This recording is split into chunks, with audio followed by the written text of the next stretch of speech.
لە جیاتی ئەوەی کە خەریکی خۆشەویستیت خەریکی دینداری بە، لە جیاتی ئەوەی خەریکی گوناه و تاوانی خەریکی دینداری بە.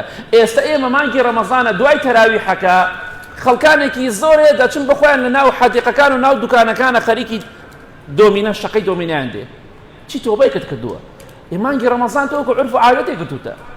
باوکم بە ڕۆژوو بووە منیش بە ڕۆژوو دەبم، باپیرەم بە ڕۆژوو بووە منیش بە ڕۆژوو دەبم. نا برا ئەم پەیوەندی بە باپیرە باوکەوە نی، ئەمە دینی خوایە، ئەمە فەرزە، ئەمە عیبادەتێکە.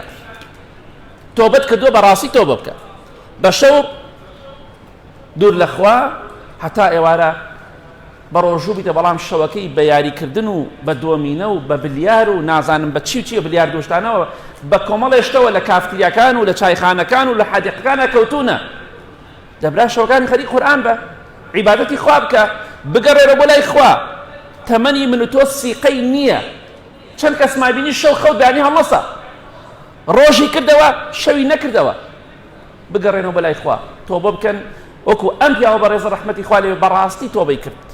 خوای گەورە ئاخری بەخێر گێڕا، وەڵڵاهی لەگەڵ خوادا ڕاست بکەین، خوای گەورە ئاخرمان بەخێر دەگێڕێ.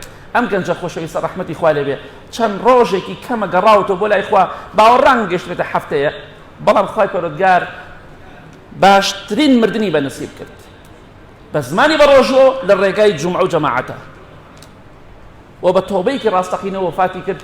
و دڵنیام ئینشاءڵڵا ئەو کەسەی بەڕاستی بگەڕێتەوە بۆ لای خوا، خوای گەورە دنیا و قیامەت سەربەرزی دەکات.